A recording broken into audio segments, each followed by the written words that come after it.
We have gone from a situation of single income to double income, but we're not any richer because all of the second income, whether it's males or the females, goes to paying the mortgage. So the banks have done bloody well. They've got us in a deeper grip than ever. And we think we're getting richer because house prices are going up. But they're only going up because they're loaning money to everybody to bid against each other.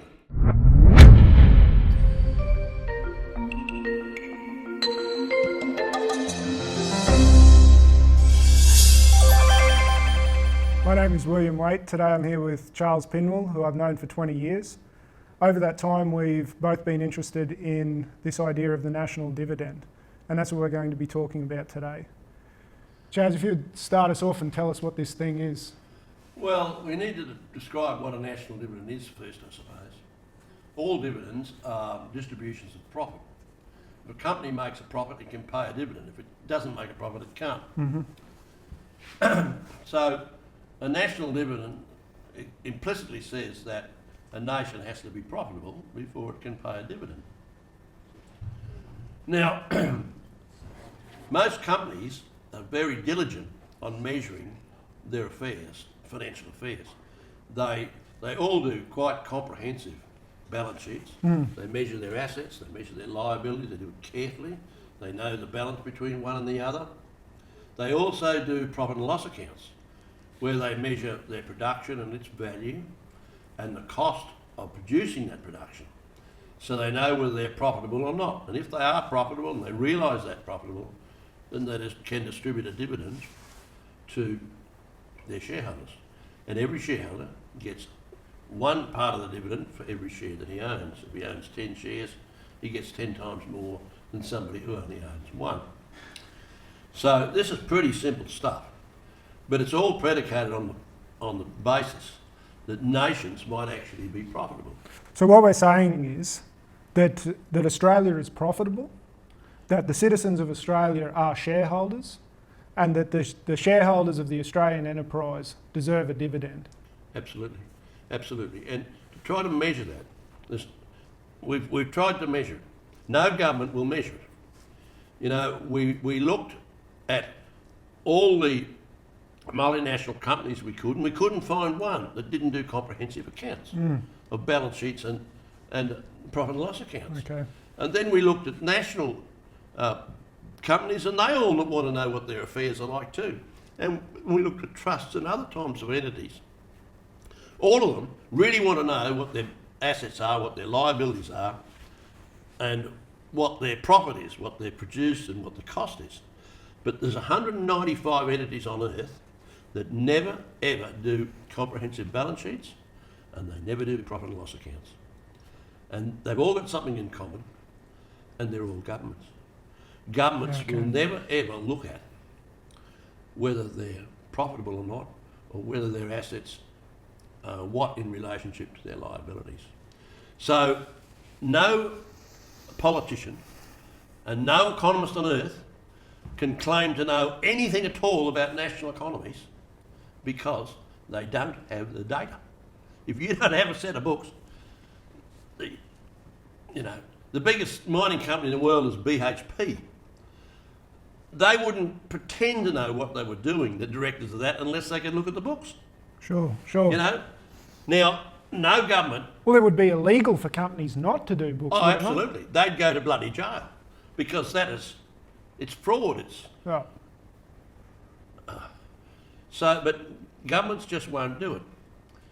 Now, why they won't do it is an open question we'll have to discuss as we go. So what is it the governments do give us? I mean, they do give us some figures and whatnot. I mean, they're always carrying on about budgets and... Yeah. They tell us, they have a guess about what might happen next year. They call it a budget.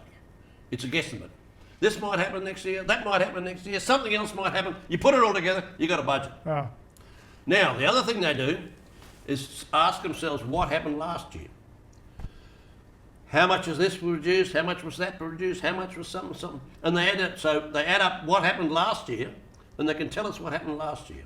It's like a statement of the gross turnover of last year, and they call that gross domestic product.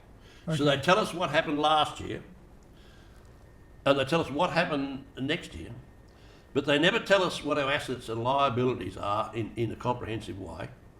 And they never tell us whether we're making a profit or a loss. And, you know, and in a national point of view, whether we make a profit or loss, it doesn't depend on what companies are doing or what governments doing. It depends on the situation of the persons in that country. If the persons are producing personal consumption items of a certain level, and they're receiving an income of a certain level, then you compare those two. Now, because governments will not do profit and loss accounts, and never have, half a dozen Australians decided we were going to not put up with that. We're going to do a profit and loss account for the United States of America. And we bloody did it. Yeah. We went through their statistics, and they weren't always that suitable, but you can dig your way through, and we've itemised every one of those statistics and where they came. Most of them came from either Reserve Bank or their Bureau of Economic Assessment, or some from private research entities. And when we'd added up the total consumer products that were produced and sold, consumer products produced and sold, it came to $12.5 trillion. Yeah. And when we added up every source of income, wages, salaries, dividends, social security,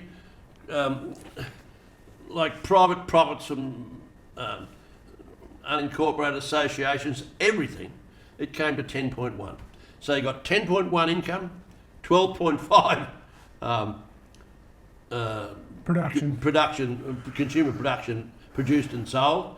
So there was a profit of $2.4 trillion, which happens to amount to $7,500 for every living American and for $30,000 for every family of four. So what we're saying is that this shortfall needs to be distributed as a national dividend. It needs to be thought of as a profit. Yep. And it is just that be distributed to the citizens of the country. Absolutely. Now it is distributed now, of course. If it wasn't distributed, 20% of products would stay on the shelf every year, and next year we'd have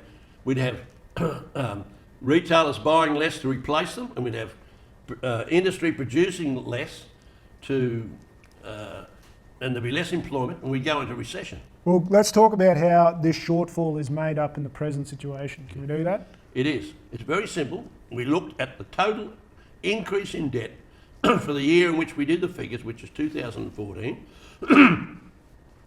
The deficiency of purchasing power, or the profit, was 2.4 trillion. The increase in debt was 2.3 trillion. So that's the way it was done. If you make a profit in the corporate world, the shareholders get a benefit. If you make a profit as a nation, you've got to go into debt to get access to it. Okay. So you're saying that the method of making up this shortfall at the present time is debt. It is debt. And this explains a lot, doesn't it? Oh. I mean, private people, business and government are increasingly going into debt, and there seems to be absolutely nothing we can do to get out of this debt cycle. Well, there is nothing that you can do about debt except credit. There's nothing you can do about a negative except apply a positive to it. You know, if you're going to confront debt, you have to have a credit. Though in the short term, it's possible to borrow your way. It is. It's possible to take on more debt to cover past debt. And that's a situation that I think that we find ourselves in. That's what they do year after year after year. And we're now, I mean, you're seeing these outrageous figures where the debt in the country is $120 trillion, or all these outrageous figures. You know, in nature, it's not possible to have debt. How can you build a house with bricks made from next year's straw? How can you drive a water wheel with next year's flood? How can you milk a negative cow? Debt in nature is not possible. It's impossible. But in this system, we've got people enslaving other people because they have the right to create the money supply.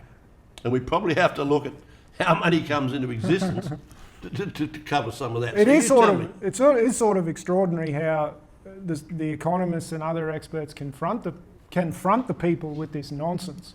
Yeah. You know, about how we've got to just keep going further and further into debt. in order to pay in order to pay for increasing surpluses. We've got a problem, so the thing is to make it growth and jobs, more growth and more jobs, because the problem's not big enough yet. The sort of thing. You know, I think we said prior to this interview that sometimes we have to sit down and explain yet again that banks create all our money. Yeah. You know, people don't do it unless they're counterfeiting, and there's very little of that. And governments don't do it because you can look at their budgets, and there's no money there created. Well, the fact that governments are perpetually in debt indicates that they're borrowing it from somebody. Well, that is right. And the truth is that ever since the foundation of Australia in 1901, the country has always been in deficit every year. The government has not always been in deficit. They usually have been, but some years they've been in surplus. But that's only possible when private entities are borrowing a lot more than they're repaying. So every year, from the entire history of this country, the debt has been greater at the end of the year than it is at the beginning of the year. And if it's not, we can't afford to buy our own profit. Therefore, things stay on the shelves and we go into recession.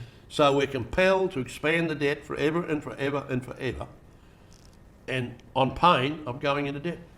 And it's a case of having to borrow into the future, Yep. to spend incomes that have not been got yet in order to live now. Well, that is right, and as we've said, And it's a completely unsustainable situation, isn't it? it is, and debt is impossible in a physical sense. And just to reinforce this thing we're saying about banks creating all of our money, I've got a document here, Bank of England, their quarterly bulletin of 2014.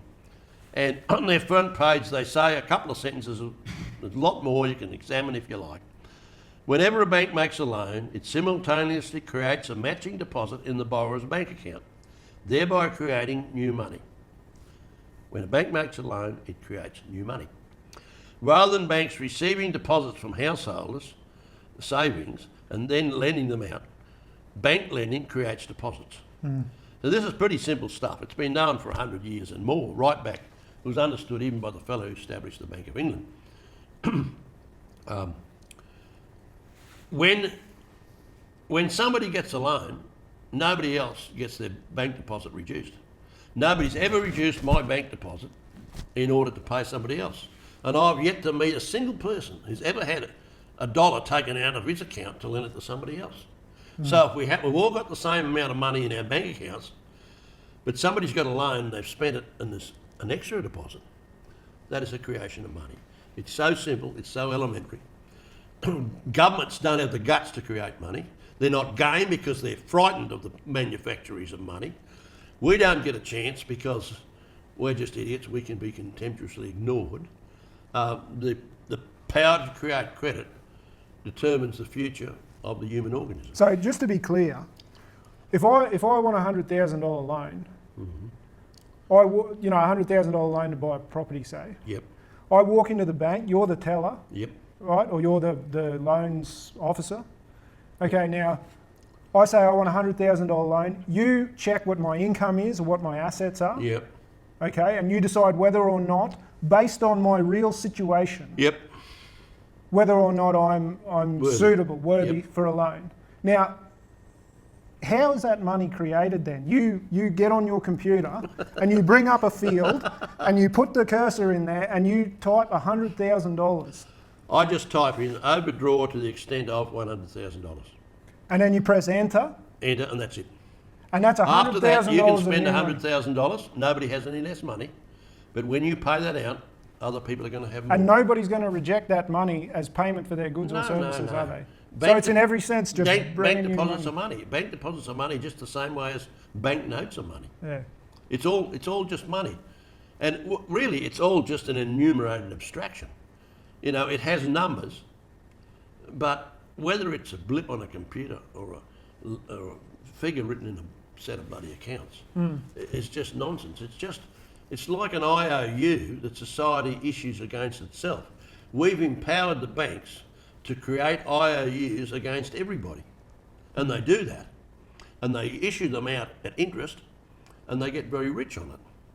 And they also determine the nature and the way in which society is going to grow, how credit's going to be allocated. Now, it's that money that they issue, that's always in relation to the real wealth or capacity of the person who is borrowing, isn't it? So it is a reflection of the wealth of the nation. Well, money Is has that no true? value at all unless there's something to back it up. Sure. It's, Yep, yep. Money is not issued against gold, it's issued against the ability to produce goods and services, real value.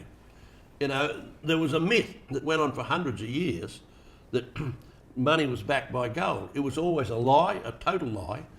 Especially Americans, they're often convinced that we've got to go back to trying to base all money on gold.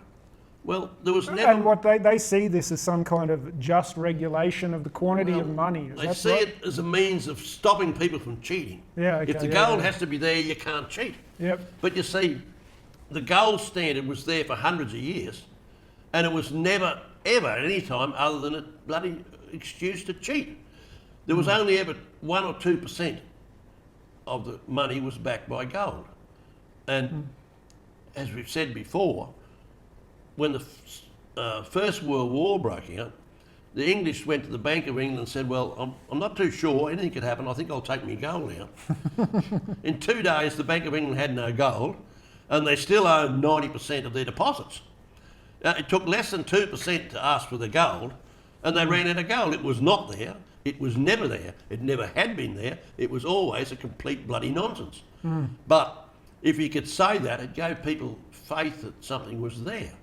And it was never there. Like, But I think at the same time, there's not the currency actually there either to support the deposits. Because if you borrow the $100,000, they don't create $100,000 in cash and put it in the vault. but there potentially they can. Yeah. When the Bank of England ran out of money... Well, it's easier than mining, isn't it? That's right. To When the print Bank of bills, England ran out of money, when that First World War started, the government thought, oh, what do we do now? They declared a bank holiday for 2 days.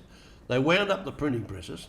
They printed up great bales of simple notes, and they took them around and dumped them by the ton in the banks. And then when they came in the next morning, they gave them these bits of paper. Well, we're off the gold standard, mate, but you can have this little scrappy bit run off on the bloody rodeo machine or something. You know, there's one there. And when you get sick of using that, put it, and we'll accept it as a deposit.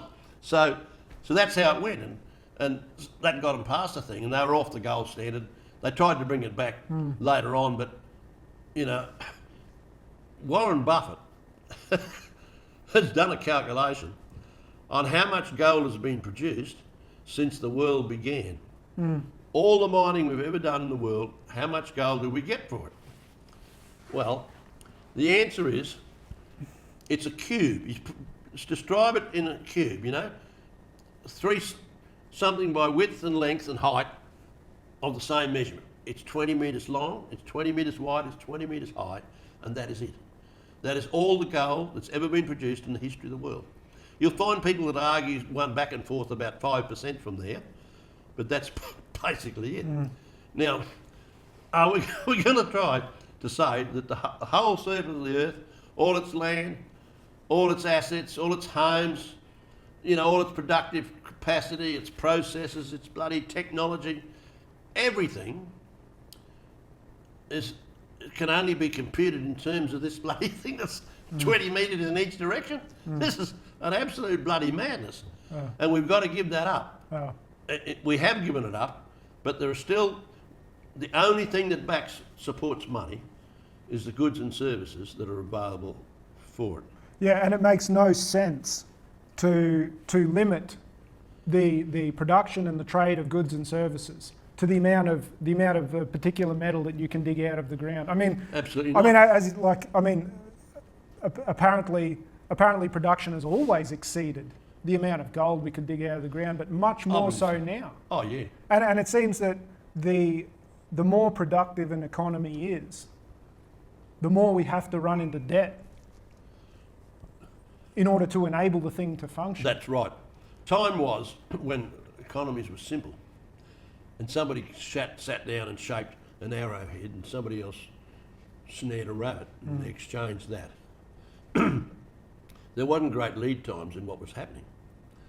But now it's sort of different. So lead times are the time from when the production begins When the cost to begins, when the consumer product Yeah. appears on the shelf. that's right. We've Yeah. got situations now where the cost of building a factory starts here. It might be 12 months before it produces anything, and it's still being written off in another 4 years, and then it produces a machine that goes for 4 years, and eventually that produces a bloody baked bean tin, and then 6 months later there's beans in it, it's on the bloody supermarket shelf, and that's when the cost of that original factory starts to flow through to the consumer. The consumer pays all costs. He pays all government loans, all corporate loans, either as taxes or as prices, and of course he pays all consumer loans directly. So the consumer pays everything. It's just a matter of when he pays it. And there's nothing to say that when the baked beans appear on the shelf, that the money that was created in order to enable that production Yeah. is available in the consumer's hand when he wants to go and buy the beans. It probably could have happened 5 or 10 years ago. Yeah, And he's paid off his bloody mortgage. yeah, Money comes into existence when loans are given. yeah. And when loans are repaid, it goes out of existence. So the money's come into existence, it's created a cost, which legitimately covered. The people that own the factory need to get their money back, okay? But the worker's gone off and paid off his mortgage. The money's not there anymore.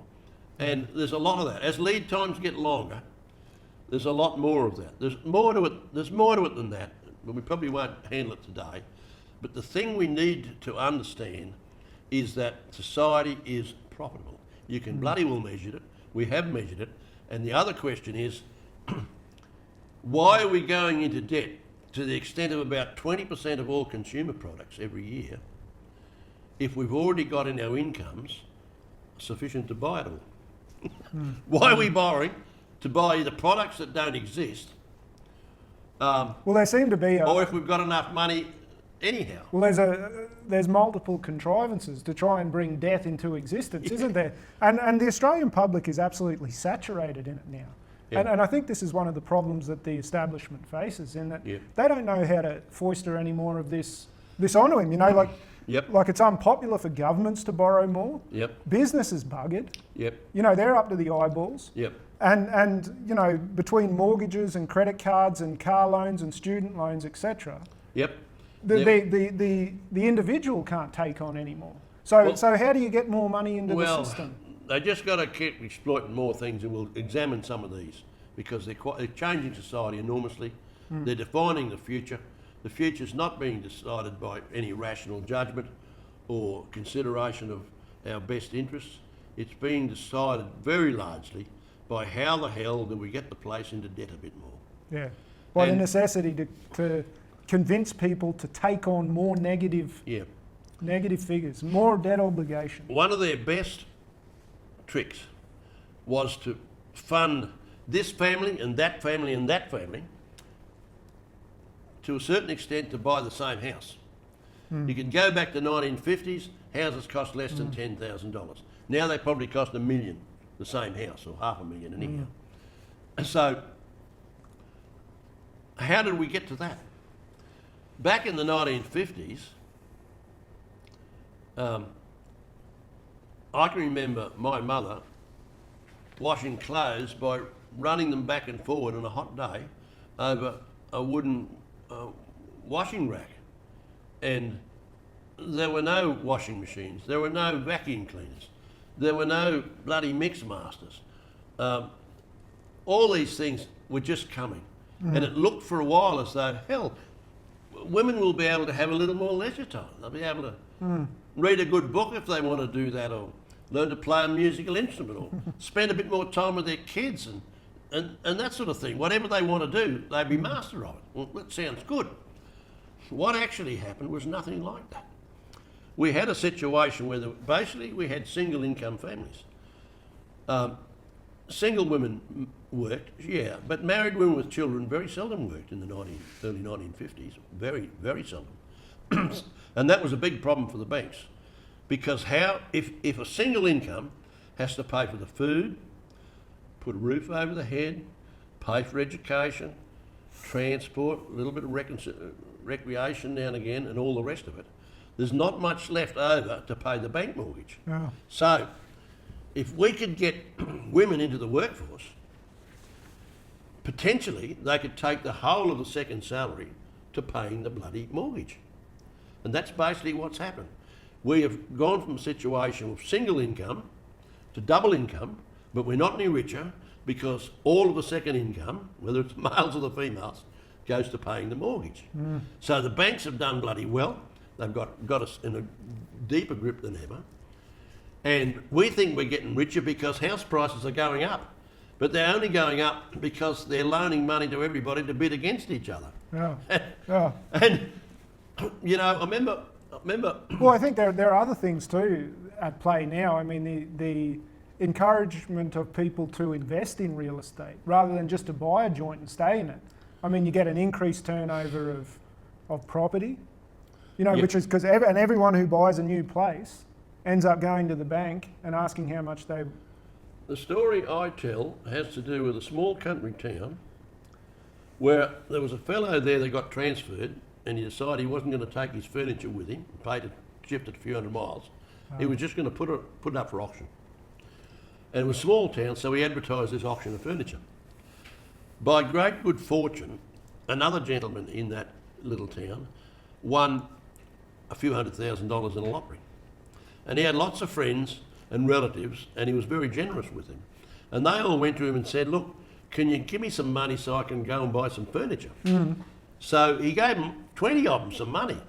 They all turned up at the auction. They all bid against each other with his money, and the furniture brought more than new price. So that's basically how you get a society in debt for housing. You just lend more and more people more and more money to bid against each other, and then you can suck that all back from them with increase. And the banks have basically taken all the second incomes, and they've tried to convince us that that's marvellous because that's freed women from this oppressive situation where they might have had some leisure time. Well, it's a bit of a mess, isn't it? It is a mess, and there are a lot more ways in which they've contrived to push the debt up, you know. One of them is immigration, where generally a lot of people have got enough debt they can't cope with. If you can bring in somebody with no debt, you can perhaps coax him into taking more debt on. And you need debt. If you don't get the debt increasing, you can't afford to buy what we've already produced. And heaven forbid we don't want to go to a national dividend, because that's absolutely the pits. That is the end of... Well, I just don't think people know that that's a viable option. No, they don't. You know, so like you say, the strategy is just to ignore. Yeah. But yeah, I mean, they're very blatant about the economic benefits of increased immigration, and be damned with the other consequences. And not only can you get the migrants in debt and increasing the debt, you can get the present population busy. We've got to build them houses, we've got to build them schools, we've got to build them hospitals, we've got to supply water, we've got to supply electricity, you've got all this infrastructure. So we've got this activity, we've got growth and jobs. We grow our growth and jobs is basically about growing the debt and growing debt-funded incomes. That's what growth and jobs mean. Grow the debt and grow the income that comes from debt. That's all bloody going on, and that's all you need. And that's the only replacement there can be for a national dividend if we're not going to pay one. And from this understanding, you can begin to see the business, how the business cycle works, how you get these massive uplifts in economic activity and prosperity and so forth, and then when the banks start to gather back their debt and so forth, and they're not lending so much, you get deflation, and the thing starts to crumble and crash. And this is just an absolute certainty. It's got to happen like that. That's right. I mean, the Great Depression was called by the banks calling in loans. You know, and that's how it is. When banks call in loans, we all go into recession. When banks will lend money like whatever, we all go into boom. So it's not a mystery, is it? No, there's no mystery there. It's all basically a well understood contrivance. Of course, one of the great historic means of increasing debt and keeping the economy operating is war. Like, you take Germany, they had 6 million people, men unemployed. The place was desperate. That's in 1933. They elected Hitler, or any bugger that might try to do something about it. Now, he solved the problem. As John Kenneth Galbraith said, who was a leading Keynesian in America, he said it wasn't Keynes that solved the Great Depression, it was Hitler. Hitler went mad spending on war. So suddenly we had money. Well, and on national production as well. That's right. Any which way. Built bloody autobahns and that's right. And cars and all the rest. He just bloody started spending money. He put the money into circulation. Suddenly the Germans could consume what they could produce. And they found they could produce more and they can consume more, and the whole place boomed. At the end of it, they all thought he was wonderful, and they followed him to the ends of the bloody earth. But there is a necessary limit to that sort of super production, isn't there? Oh, there is. I mean, at some point you've got to start. I mean, you can't put all the men to work on all the machines all the time because we're not advocating that. All we're saying is that the answer was putting more money in circulation. Absolutely. No, I understand. And as Galbraith pointed out, all the other countries had to follow, and they couldn't keep the Great Depression going. They had to start releasing money so that people could consume what they'd produced. They had to make the national dividend available, even though they only made it available by increasing everybody's debt. But that's what had to happen, and that's what did happen. And it got them past that impasse. But war... But brought the rest of the world to the brink. That's right. It did, and it destroyed millions of lives and destroyed whole cultures. But we haven't grown up from that. No. What do you think the situation is today? You tell me how big a part does war play in inflating the economy or getting the demand levels up in the money system now? Well, I think that, with these low intensity conflicts, they're actually having trouble keeping war a major part, if that makes sense. I mean, they're constantly agitating against countries like China, for example. Yeah. And it seems to me that they're one diplomatic crisis away from having a very serious war, which would solve all our economic problems, but bring all sorts of others crashing down on us. I don't think they're going to go that far, but they love picking on a place like Libya. Libya was actually the richest country in Africa at the time when it was made war on and destroyed, and now it's just, all it's got to export is a few slaves.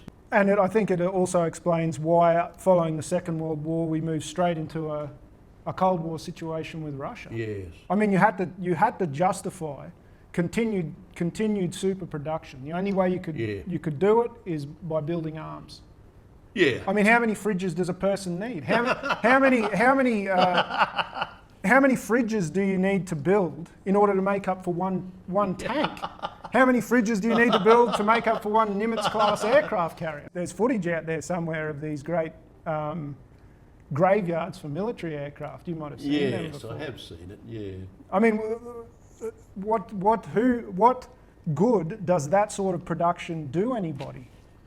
The taxpayer has to buy it, they have to fund it, and then they just put it on the side and say, well, maybe we'll use it someday.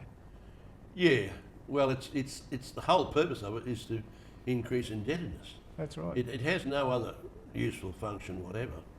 And of course, increasing debt is antisocial, really, but it's all they can think of because the one thing that they fear worse than death is a national dividend, because that would empower people to live their lives under their own sanctions. Like if a family's getting $30,000 a year instead of funding war and immigration and all this crazy stuff, they could say, well, what are we going to do with that? Maybe the children get a better education. Maybe we take a holiday. Maybe we build an extension on the house. You can't educate people properly. If people were properly educated, they'd be ungovernable. You know that. I don't agree at all. I reckon they'd be really, really superior people if they were properly educated. If they knew what's being done to them in the money system, it would be ended quite simply, and it could be ended quite bloodless. So you do think that if people were aware of how the setup worked, Yeah. that they would say, we're not going to tolerate this? I'll tell you what I think, and this is going a bit far. I think that one of the big mistakes that most people make is that they try to influence politicians. If you're going to try to influence a politician, you've got to attend his meetings. You've got to hand out his how to vote cards. You've got to make donations to him. You've got to clap your hands.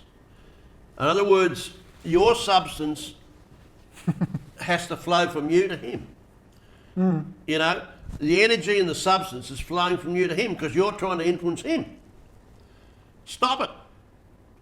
The only way to handle politicians is saying, I'm not doing any bloody thing for you, mate, until you try to influence me.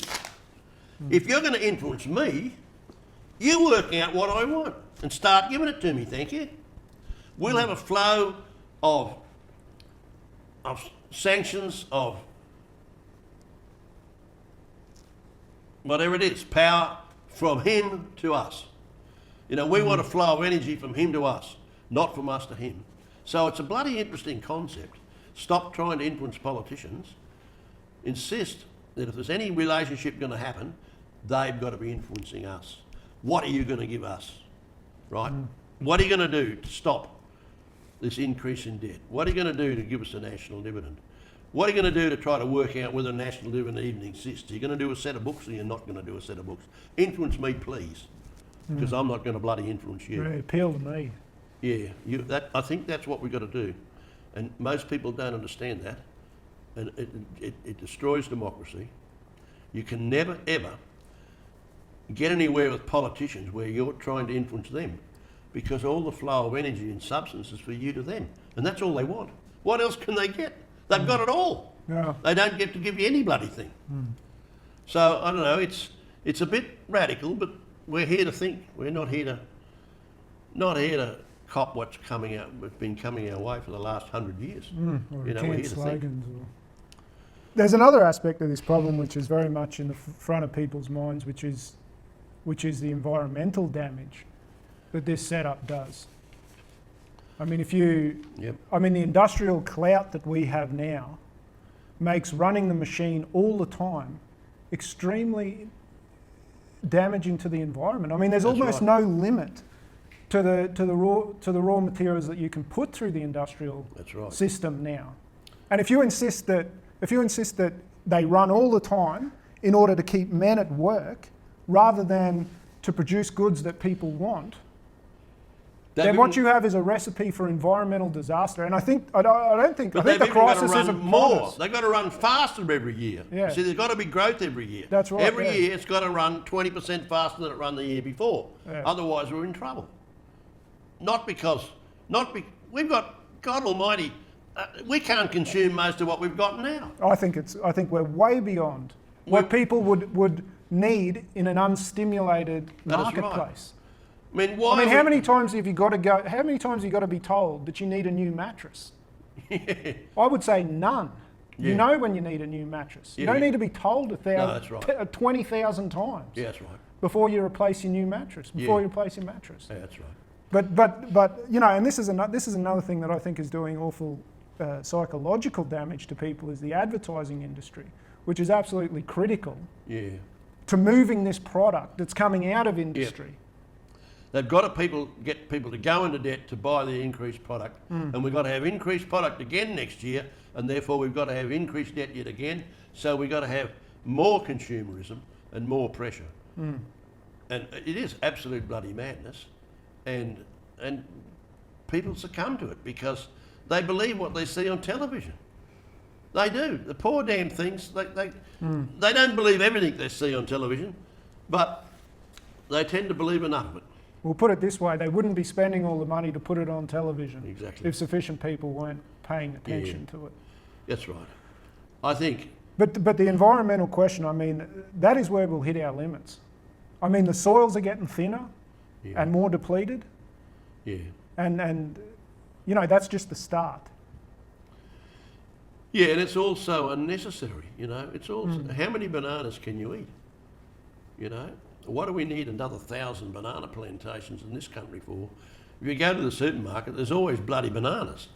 You know, I remember going shopping with my wife one Christmas Eve, and I'm looking at these shops. The amount of shopping at that stage is at its high max, you know. There's shoppers everywhere, and they're all buying for tomorrow, and they're all in a hurry to do it, and it's flowing out the doors, and all the shelves are full. Oh. And somebody said, some inner echo said to me, a slogan about economics, inflation is too much money chasing too few goods. Where are the too few goods? The damn things are everywhere. And the problem is always not supply, but how do you move it? How do you clear the market? That's right. That's why we're always seeing sales, sales, sales, and That's right. here's a credit card so you can buy more crap. And yep. I mean, you'll bury the planet under. The trying to problem sell of production is over. We are producing more than we can bloody properly use. And there are all sorts of devices to keep this going. To keep the money system operative, we have to distort the real system. And therefore, one of the things they do, if you want to build a house in the country, your interest rate will be 50% higher than if you want to build it in the city. And the infrastructure in the country that society's got to pay for is a lot less. You put your own rainwater tank up, you put your solar on your bloody roof, and you know, you're not making many demands on society at all. And roads are pretty simple to maintain. There's not a lot of use, so you can just, the gravel road's fine until you get to the major roads. So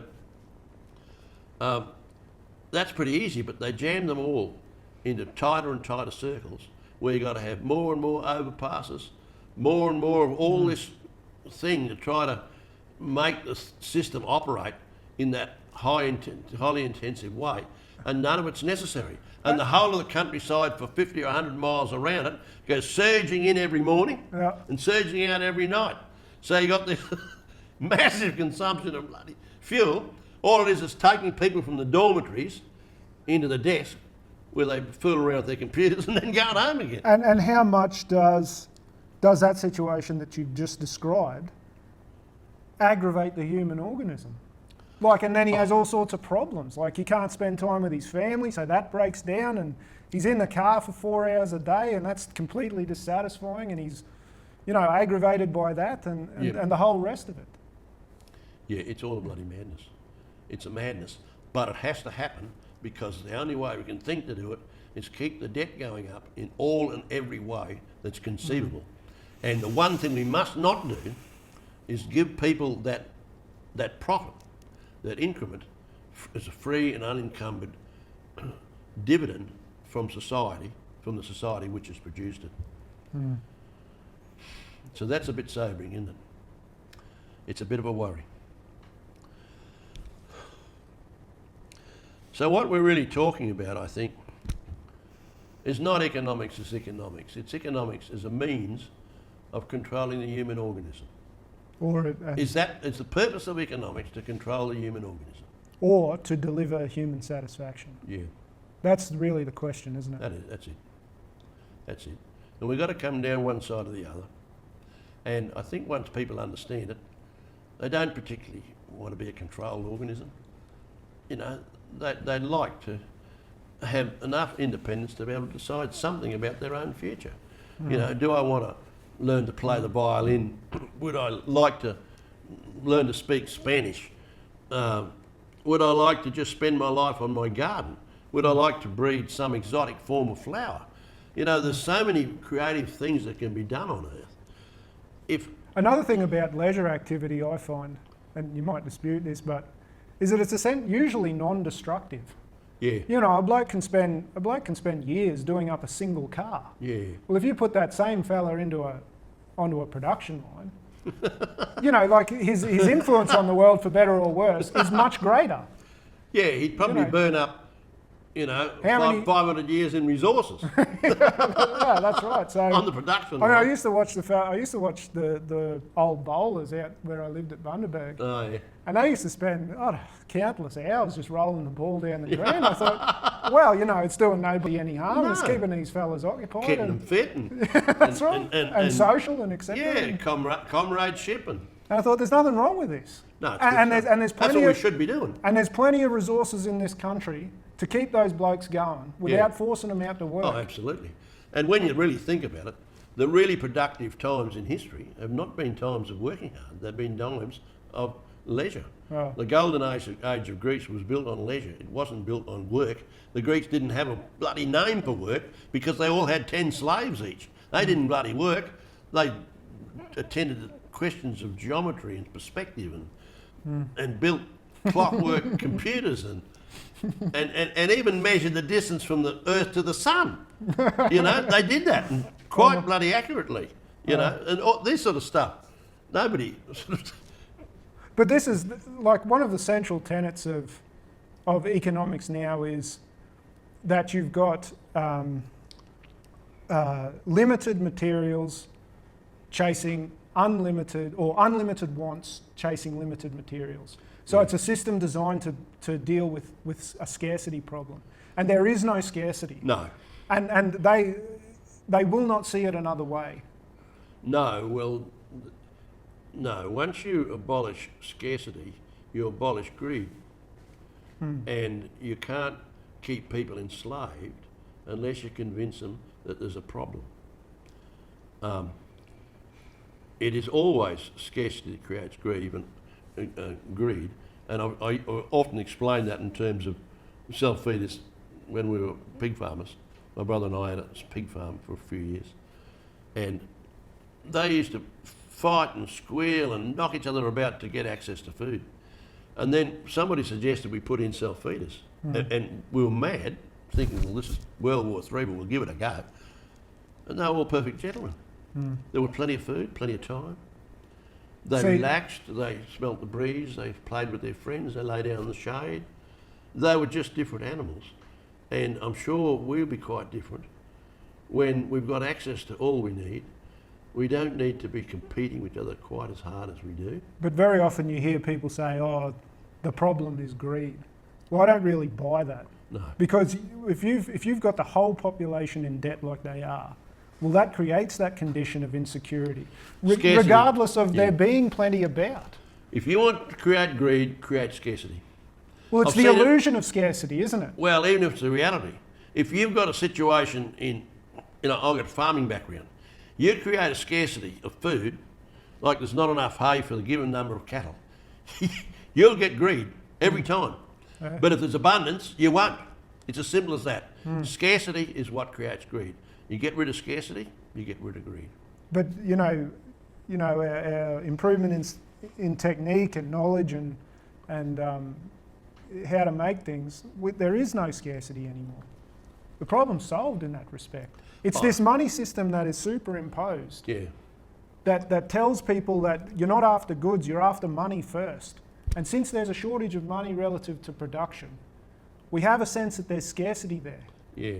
Even though we can go to the shops every day and the shelves be full. Absolutely. Even though it's right before us and it's obvious there's not scarcity. That's what we think it's scarcity. And all the factories are crying out for orders and sales rather than, That's right, but not it's being able scarcity. It's scarcity of money. It's not scarcity of goods or production.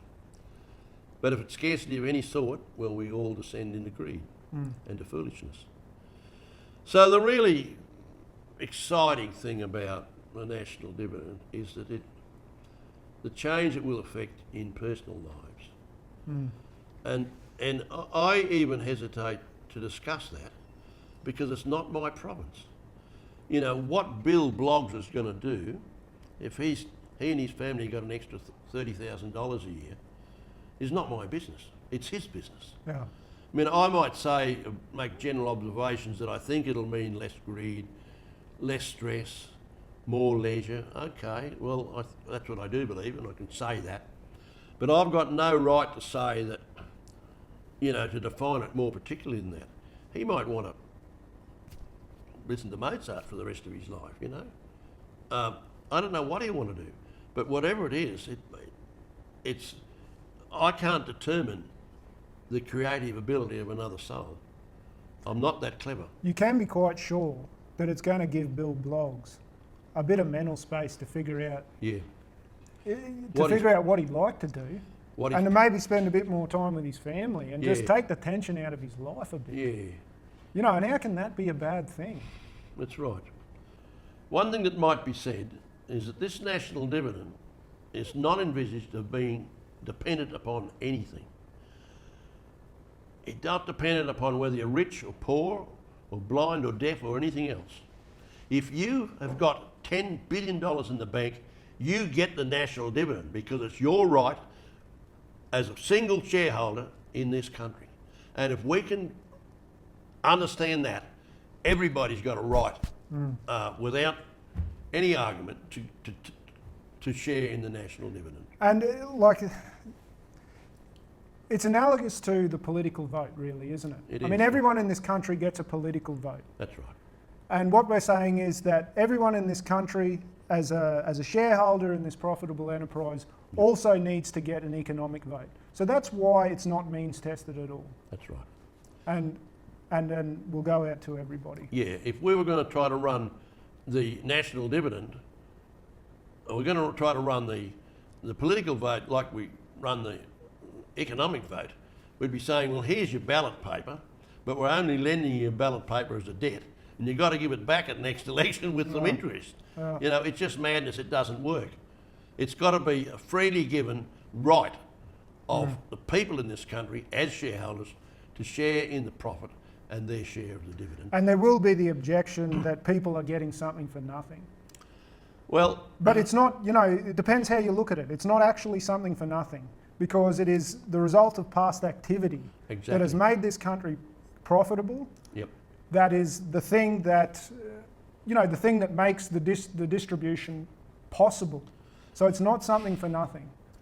It's our industrial inheritance that made this possible. Yeah. We've got process, we've got knowledge, we've got machinery, we've got all the assets and infrastructure that we put there. And that augments profit. And that is the basis on which it's issued. It's not something for nothing. It's something for something that's real and is there and works and is profitable. And you know, it's everywhere in the media now that technology is going to be doing increasing numbers of people out of work. That's right. Now, is it reasonable that technology puts people out of work while increases production and makes it impossible for those people who have been put out of work to access that production? It's from no fault of their own that they've been put out of work, and we certainly don't want to stop technology from releasing us from, well, basically labour that we don't necessarily want to do. I mean, it's not going to happen. But if in theory we were so bloody virtuous that we created such wonderful machines that no labour at all was necessary, do we all then have to starve to death because we don't have any income from wages? That's right. What we'd do then is say, well, look, we're so damn profitable, we're going to issue some dividends. And they're saying that And we'll all become we'll all become capitalists, I suppose, in our own country. Yeah, the dividend system is far more preferable to the wage and salary system. Exactly. And when you've got technology that's going to be doing the work, and they're saying, you know, between 30 and 50% of people out of work that are currently working, I mean, you've got to do something with that. Yeah. You can't say that those people have no right to access production because they're not involved in the production themselves. That's right. You know, that's a ludicrous situation. But it's their efforts that have really built this country. Sure. So they're shareholders in it. So they've got every right, the same right as everybody else, to share to the extent that the profit is there. And those that are directly contributing, they get a benefit from that as well. Yeah, I think that's important to stress too. I mean, people who are like that's part of the system will function pretty well as is. Yeah. I mean, we don't just work to fill our essential needs. We usually do a little bit more so we can buy a boat or go on a holiday or do whatever, and that opportunity will persist. Yeah. You know, when there's work to be done, people will do it and people will be paid for it. We don't need, if you look at history, it's obvious that we don't need an economic system to compel us to solve our problems.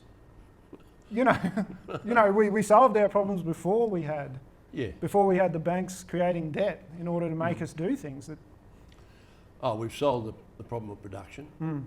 The problem of distribution is only inhibited by the insistence that it can only be done as debt, where it can be done simply by issuing more IOUs. More IOUs are currently issued by the banks, so they become a debt to everybody. But if you issue IOUs and say, well, these are issued against ourselves, there's your share, there's your share, there's your share, we're not going into debt at all. All we're doing is distributing the means of covering the cost of production. So what do people do? Well, when they've had a look at this and it makes a bit of sense, what do they do with it in the social media? Oh, look, if you found this discussion of any value, would you please like, comment, ask questions so that we know what direction we want to go in and that we make more productions like this? That would be greatly appreciated. Thanks for your time.